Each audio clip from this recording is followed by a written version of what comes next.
Assalamualaikum warahmatullahi wabarakatuh. Ketemu lagi ya. Seperti janji saya, setiap video kalau ada komentar yang saya senangi komentarnya, saat itu juga langsung saya beri bintang. Tidak perlu saya catat dulu. Yang penting saya senang, 2-3 orang, terus saya beri bintang. Alhamdulillahirrahmanirrahim ya, ketemu lagi hari ini. Setelah kemarin saya nggak buat video karena ada acara takziah. Kemudian saudara saya, saudara satu organisasi ya di PSHT meninggal, akhirnya saya bertaksiah dari pagi sampai sore. Kali ini saya masih pengen seneng ngomongin masalah apa ya, inti ajaran dari Jawa dulu ya, dari Jawa. Karena dari sini saya berharap ada hal-hal yang kita bisa temui, ternyata luhurnya ajaran dari Indonesia ini ya, orang timur seperti kita ini patut dicontoh, dan kemudian nanti bisa kita combine ke agama Islam. Ternyata agama Islam pun mempunyai kemiripan untuk hal-hal seperti ini yang perlu kita ketahui ya, akhirnya mempertebal keimanan kita nanti insya Allah.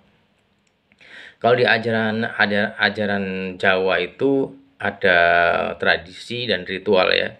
Tradisi dan ritual ini sebuah kebiasaan-kebiasaan sebagai penghormatan kepada Yang Maha Esa sebetulnya pada waktu itu, mungkin karena belum mengetahui ya, akhirnya menggunakan hal-hal yang berbentuk secara visual mereka lakukan ya. Tradisi misalnya ada membuat sebuah sesaji dan sebagainya, itu di di sebuah apresiasi ya, sebuah apresiasi kepada ketuhanan pada waktu itu yang belum mereka ketahui ya. Nah, kalau sekarang, bukankah kita juga mempunyai sodako dan sebagainya ya, yang tempatnya lebih bisa diarahkan. Artinya secara pengorbanan mengenai harta dan sebagainya kita ada ya. Kemudian tradisi penghormatan. Tradisi penghormatan misalnya cara memanggil kakak dan sebagainya. Kemudian mengatur panggilan kepada anak Pak D, tetap kita panggil kakak walaupun umurnya lebih di bawahnya, seperti itu ya. Itu sebuah tradisi atau sebuah kebiasaan yang membawa kita kepada sebuah penghormatan ya, sebuah akhlak yang baik yang diajarkan gitu ya. Kemudian berikutnya ada tata krama atau sopan santun ya, tadi barusan saya sebutkan ya, sopan santun. Kemudian ada toto kromo, ada toto susilo ya. Toto susilo ini lebih kepada etika ya, etika bagaimana kita kepada yang lebih tua, kepada yang lebih mempunyai jabatan sebagainya ya. Bukan berarti kita mendiskreditkan ciptaan Allah, tapi untuk orang-orang yang mempunyai jabatan lebih tinggi, dan itu kita berikan penghormatan sebagai bentuk etika kita kepada orang yang lebih tinggi gitu ya. Kemudian di ajaran Jawa juga ada 4 hal ya, tadi udah 3 hal ya. Yang satu itu tradisi atau ritual, yang kemudian tata krama atau susilo ya. Ada yang ketiga, ini ada hal-hal mengenai hal-hal yang spiritual, hal-hal yang gaib ya, hal-hal yang gaib. Artinya bukankah kita juga harus mengetahui hal-hal yang gaib, seperti halnya Allah itu gaib ya, malaikat itu gaib, surga dan neraka juga itu gaib ya kan, itu kita harus ketahui. Karena hal-hal dari sini sejak dulu pun sudah ada ya, kemudian nanti banyak disempurnakan oleh para wali songo yang kita kenal ya. Karena ajaran Jawa ini sudah ada, seperti saya jelaskan di video yang kemarin ya, sudah ada sebelum agama-agama itu masuk ke Indonesia ya, kemudian nanti disempurnakan oleh para wali songo ya. Kita patut bersyukur sekali kita kedatangan para wali songo. Hal-hal yang mengenai gaib. Kemudian yang keempat ya, itu mengenai keilmuan ya, ilmu yang kalau di Jawa itu ada namanya, ada 4 tingkatan lah, ada beberapa tingkatan tentang keilmuan ya. Dalam hal ini, dalam inti ajaran Jawa itu ada ilmu namanya ilmu kesempurnaan, kasampurnan kalau bahasa Jawa ya, kasampurnan, bahasa Indonesianya kesempurnaan, atau ilmu kebatinan atau ilmu spiritualitas. Nah itu ya. Kalau ini sih lebih kepada yang kemarin saya jelaskan, manunggaling kawula Gusti. Nah, ini puncak dari sebuah keilmuan inti ajaran Jawa itu sebenarnya, manunggaling kawula Gusti. Menyatunya saya dengan Tuhan. Ya, gitu ya. Gitu.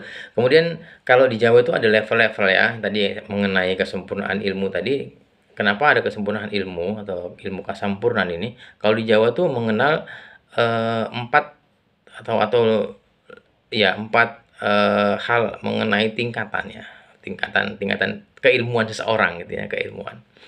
Yang pertama itu ilmu kanoman.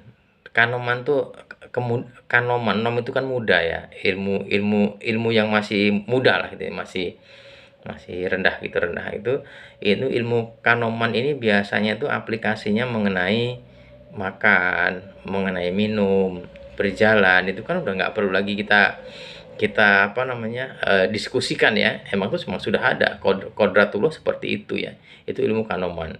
Makanya kita harus harus memahami bagaimana caranya makan, bagaimana caranya minum, kita harus tahu, dan bagaimana caranya jima juga harus tahu tuh. Apa itu jima? Ya, berhubungan suami istri ya, harus tahu. Kalau itu kalau sampai nggak tahu nanti ada yang mubazir nanti loh ya. Ya mohon maaf ya. Kemudian yang kedua, setelah ilmu kanoman, kemudian ilmu kanuragan. Ya, kalau kanuragan kalau zaman dulu masih lah ya. Kayak saya nih masih ilmu kanuragan, masih nih, masih latihan PSHT ya, masih latihan pencaksilat segala macam. Ya nggak apa-apa. Kalau secara fisik, olahraga dan sebagainya itu ilmu kanuragan. Ada juga mungkin yang secara rohani, kalau kanuragan itu misalnya contohnya ada mantra-mantra gitu ya. Ya itu secara rohani seperti itu, ilmu kanuragan itu namanya. Kemudian ilmu berikutnya itu ilmu kadunian, ilmu keduniaan. Ya, keduniaan itu seperti apa? Kalau tadi kita sudah mengetahui caranya makan di ilmu kanoman, kalau di ilmu kadunian ini bagaimana kita menguasai dunia? Apa itu ilmu menguasai dunia? Bukan dalam arti kita menjadi seorang presiden, menjadi penguasa, itu tidak. Tapi kadunian ini lebih kepada bagaimana kita memahami ilmu pertanian, peternakan, perdagangan, sehingganya kita bisa eksis di dunia ini. Itu namanya ilmu kadunian. Ya. Kemudian yang berikutnya ilmu kasepuhan. Ya. Ini yang keberapa nih? Keempat ya. Kasepuhan. Kasepuhan itu biasanya menjelaskan bagaimana orang mempunyai kemampuan mengatasi beberapa masalah secara bijaksana. Ya, bukankah kita setelah kita bisa menguasai beberapa keilmuan, pasti akan muncul persoalan-persoalan yang ini kita membutuhkan kebijaksanaan. Nah, ini ya. Kalau dari sisi moral ya, sisi moral sih ilmu kasepuhan ini paling tinggi. Kalau dari ilmu kasepuhan, tapi kalau dari sisi kasunyatan atau kesempurnaan, ini ilmu yang paling tinggi sebetulnya ya. Nah, yang berikutnya kasunyatan atau kesempurnaan tadi ya. Ilmu kasunyatan atau kesempurnaan ini kalau dari sisi apa ya, sisi spiritualitas lah ya. Spiritualitas ini ilmu paling tinggi karena ini ilmu yang membuat kita menjadi bersatu dengan Tuhan. Ya, tidak ada lagi ajaran-ajaran lain setelah ini.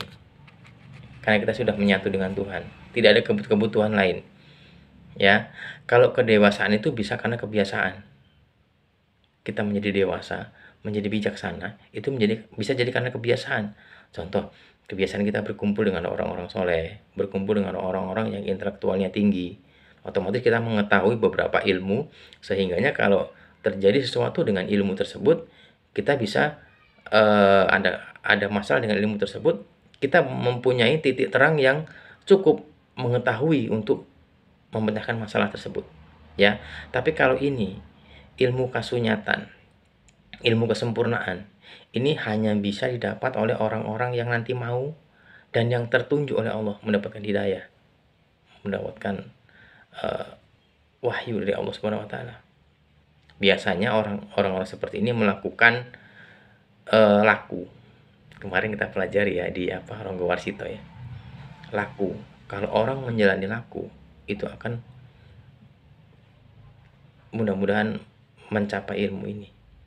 Ya, kalau orang-orang rekod biasanya mengetahui ilmu seperti ini. Ya, bersatunya kita dengan Allah, bersatunya kita dengan alam. Ini hanya bisa dilakukan dengan orang-orang yang mau melaksanakan laku atau sering kita sebut tirakat. Ya. Terima kasih atas perhatiannya. Tidak perlu panjang lebar. Mudah-mudahan ini ada manfaatnya untuk kita semua. Bagaimana kita bisa mengetahui diri kita, mengerti tentang tata krama, mengerti tentang kebatinan. Kita harus percaya dengan hal yang gaib karena Al-Qur'an juga ada ya pelajaran mengenai hal itu.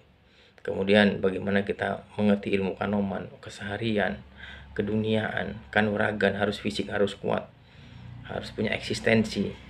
Orang itu harus punya yang dibanggakan. Ya, salah satu di kanuragan itu. Kebanggaan kita mungkin bukan secara fisik kalau zaman sekarang ya.